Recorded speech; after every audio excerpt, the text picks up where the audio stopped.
नमस्कार विद्यार्थियों, टेक गुरु के ऑनलाइन कोर्स में आप सभी का स्वागत है। आज की कड़ी में विद्युत परिपथ व चुंबकीय परिपथ की हम तुलना करेंगे।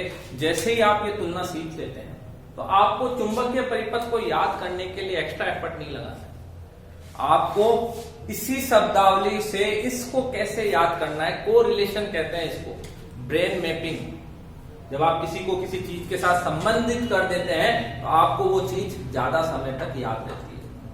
तो टॉपिक शुरुआत करने से पहले मैं आप लोगों से फिर कहता हूं, अपने ज्यादा से ज्यादा मित्रों के साथ शेयर कीजिए, इसे सब्सक्राइब कीजिए और प्लीज इसे लाइक जरूर कीजिएगा। तो टॉपिक की शुरुआत करते हैं। एक तरफ हमने टेबल में विद्युत परिपथ के सारे पॉइंट्स लिखे हैं, दूसरी तरफ चुंबकीय परिपथ। तो विद्युत परिपथ की शुरुआत ईएमएफ, इलेक्ट्रोमोटिव फोर्स से होती है। वह बल जिसके कारण इलेक्ट्रॉन का प्रवाह होता है किसी सर्किट में, इसका मात्रक वोल्ट है। तो जिस प्रकार से किसी सर्किट में वोल्टेज होता है उसी प्रकार से चुंबकीय परिपथ में एमएमएफ रोल में आता है, मैग्नेटोमोटिव फोर्स, चुंबकीय वाहक बल। इसका सूत्र होता है N × I। एम्पियर टर्न इसका मात्रक है। N का मतलब नंबर ऑफ टर्न्स और I उस कोयल में कितनी करंट फ्लो हो रही है। सेकेंड है धारा, करंट, I है ना, इसका मात्रक होता है एम्पियर। ओम के नियम अनुसार V बराबर IR होता है तो I बराबर V बटा। जिस प्रकार से विद्युत परिपथ में धारा होती है उसी प्रकार से चुंबकीय परिपथ में फ्लक्स होता है। चुंबकीय फ्लक्स जो है इसको पाई से प्रदर्शित करते हैं, इसका मात्रक है वेबर। I बराबर क्या होता है V बटा R। तो इसी तरह I की जगह क्या हो गई मेरी यहाँ फाई फ्लक्स, ईएमएफ की जगह क्या हो गया एमएमएफ। तो ये देखिए V की जगह एमएमएफ लिखा और जो प्रतिरोध था उसकी जगह यहाँ एक नया वर्ड आ गया S। अब थर्ड पॉइंट क्या है, प्रतिरोध, धारा के मार्ग में जो बाधा उत्पन्न करता है एक नियतांक R, इसे ओम से शो करते हैं। चुंबकीय परिपथ में थर्ड पॉइंट प्रतिष्ठंभ, इसे हिंदी में कहते हैं, इंग्लिश में कहा जाता है रिलक्टेंस, मात्रक बन गया S, एम्पियर टर्न पर वेबर। R बराबर रो ले, रो का ऑपोजिट सिग्मा, L बराबर सिग्मा बटा I। तो S बराबर क्या बन गया L एज इट इज आया, सिग्मा की जगह हमने म्यू ले लिया। तो जहां इलेक्ट्रिकल सर्किट में सिग्मा चालकत्वता को शो करता है, यहां पे म्यू चुंबकशीलता को प्रदर्शित करता है, इसका मात्रक बन गया एम्पियर टर्न पर वेबर। तो इस प्रकार से ये जो चार स्पेशल टर्म्स है अपनी, वोल्टेज से एमएमएफ, करंट से फ्लक्स, रेजिस्टेंस से प्रतिष्ठंभ और रेजिस्टेंस का जो फॉर्मूला था उसी से मैंने रिलक्टेंस का जो सूत्र है वो आपको बताया। अमूमन यहीं से ऊपर से आपका कंपटीशन एग्जाम में क्वेश्चन आ जाता है, इनका मात्रक, इनका रिलेशन। देन उसके आगे पांचवा बिंदु लिया गया धारा घनत्व, करंट डेंसिटी J से प्रदर्शित करते हैं, इसका मतलब होता है I बटा A। A क्षेत्रफल में कितनी करंट फ्लो हो रही है, इसका एक सूत्र N इलेक्ट्रॉन वोल्ट, मैंने अपने पुराने वीडियो में भी आपको बता रखा है, मात्रक एम्पियर पर मीटर स्क्वायर। पांचवे में क्या होगा, चुंबकीय फ्लक्स घनत्व, धारा की जगह बन गया चुंबकीय फ्लक्स घनत्व, मैग्नेटिक फ्लक्स डेंसिटी B बराबर फाई बटा A, इसका मात्रक होता है वेबर पर मीटर स्क्वायर या टेस्ला। ये बहुत बार पूछा जाने वाला क्वेश्चन है। इसका एक सूत्र होता है B बराबर म्यू H, ये मैंने बॉक्स में इसलिए बनाया, इसको रिलेट नहीं कर पा रहा, ये डायरेक्ट आप याद करिए। ये जितनी भी टॉपिक्स हम इसमें चर्चा कर रहे हैं, ओल्ड मेरे जो इतने भी वीडियोस अपलोड हैं टेक गुरु जोधपुर के नाम से यूट्यूब पे, उसमें इसमें सबकी थ्योरी, कहां से ये फॉर्मूलाज आए, सब कुछ बता रखा है। अब देखिए R का ऑपोजिट, R का उल्टा क्या होता है G, कंडक्टर, चालकत्व को प्रदर्शित करता है।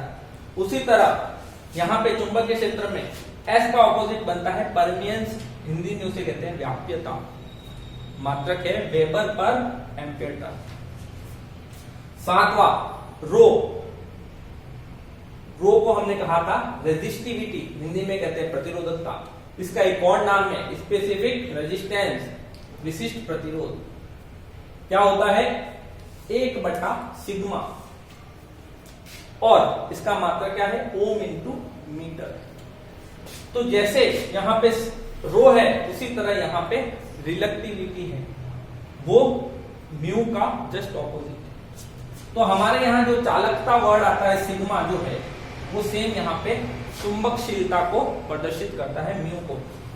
तो आप देखेंगे इंजीनियरिंग मैटेरियल जब भी मैं पढ़ाऊंगा, जितने भी विद्युत पदार्थ हैं उनको रो से क्लासिफाई किया जाता है कि उनकी प्रतिरोधकता कितनी है, उसके आधार पे डिसाइड होता है वो चालक है, कुचालक है या अर्धचालक, या उनकी चालकता के आधार। उसी तरह जितने भी चुंबकीय पदार्थ है वो उनकी चुंबकशीलता परमेबिलिटी के आधार पे या फिर उनकी रिलेक्टिविटी के आधार पर डिसाइड किए जाते हैं कि वो लो चुंबकीय पदार्थ है, अनुचुंबकीय पदार्थ है, प्रतिचुंबकीय पदार्थ है। तो ये सारा क्लासिफिकेशन जो है मैटेरियल्स का वो इन दो क्वांटिटीज पे निर्भर रहता है। देन देखिए कुलाम का लॉ हमने पढ़ा था, कुलाम का नियम F बराबर Q इंटू स्मॉल q। बहुत सी जगह Q1 Q2 लिखा है, मैं इसको एक बड़े Q और एक स्मॉल q से शो करता हूं, बटा 4 पाई एप्सिलॉन r स्क्वायर। मतलब होता है बल का न्यूटन। ये जो एप्सिलॉन ये दो टुकड़ों से बना है, epsilon 0 into epsilon r। Epsilon 0 का मान ये रहा 8.85 इंटू 10 की घात -12 फेरेड पर मीटर। तो इसी तरह देखिए, और एप्सिलॉन r का मान 1 होता है वैक्यूम और एयर के लिए, मेरे ओल्ड लेक्चर्स में मैंने बता रखा है। तो यहां पे F बराबर चुंबकीय क्षेत्र में क्या बन जाएगा, m ध्रुव सामर्थ्य एक पोल का बटा स्मॉल m दूसरे पोल का ध्रुव सामर्थ्य बटा 4 पाई इंटू म्यू। ये देखिए 4 पाई एप्सिलॉन, उसी तरह 4 पाई म्यू इंटू r स्क्वायर, उन पोल्स के बीच की दूरी। म्यू बराबर म्यू 0 म्यू r, ये भी दो टुकड़ों से मिलके बना है। तो जिस तरह इसमें एप्सिलॉन r बराबर 1 था, यहाँ म्यू r बराबर 1 हो जाता है वैक्यूम और एयर के लिए। म्यू 0 बराबर 4 पाई इंटू 10 की घात -7 हेनरी पर मीटर। इनके मात्रक याद रखने का तरीका बड़ा सिंपल है। विद्युत क्षेत्र ज्यादातर हम बात जब भी करते हैं तो कैपेसिटर में इलेक्ट्रिक फील्ड जनरेशन होता है, तो कैपेसिटर से ये वर्ड आया फेरेड। और चुंबक कौन बनाता है, कुंडली, इंडक्टर, तो हेनरी पर मीटर। अब आपको भी याद रहेगा। देन नेक्स्ट टॉपिक जो है वो है विद्युत क्षेत्र की तीव्रता, इलेक्ट्रिक फील्ड इंटेंसिटी, जिसका मात्रक था वोल्ट पर मीटर। तो जैसे ही हम उसको चुंबकीय क्षेत्र में लाते हैं वो बन गया चुंबकीय क्षेत्र की तीव्रता H। इसका सूत्र होता है NI बटा L, MMF पर मीटर, है ना। जो लंबाई है इसका मात्रक बहुत बार पूछा जाता है एम्पियर टर्न पर मीटर, या इसका एक मात्रक बन जाता है न्यूटन पर वेबर, यहां से आता है वो मात्रक। अभी मेरे लास्ट जो चुंबकीय परिपथ का वीडियो था उसमें ये अपलोड किया हुआ है। अब आपने देखा था डीसी सर्किट में श्रेणी क्रम और समांतर क्रम, तो उसके आपने कुछ सूत्र डिफाइन किए थे। उसी सूत्रों को सेम इंडक्टर पे तो आपने चुंबकीय परिपथ में आप डायरेक्ट अप्लाई कर सकते हैं, सेम सूत्र बनेगा। तो ये विद्युत परिपथ और चुंबकीय परिपथ की आपस में तुलना है। तो जिस प्रकार से एक इलेक्ट्रिकल सर्किट में अलग अलग क्वांटिटीज होती है, वैसे कि वैसे चुंबकीय सर्किट में वही क्वांटिटीज है, बस आपको उनको कोरिलेट करना है, उन वर्ड्स के ऊपर थोड़ा सा ध्यान देना है। तो इसी तरह हम आगे भी वीडियो के जरिए आप लोगों के साथ बने रहेंगे। आप लोगों से उम्मीद करते हैं बहुत अच्छे से पढ़ाई कीजिए, कभी भी हार मत मानिए, क्योंकि जो बिना लड़े हार गया वो कैसा ही होता। तो आप लोग ज्यादा से ज्यादा अपने मित्रों के साथ शेयर एंड सब्सक्राइब कीजिए, लाइक कीजिए, इससे हमारा मनोबल बढ़ता है, हम और अच्छे से आप लोगों के साथ जुड़े रहते हैं। धन्यवाद।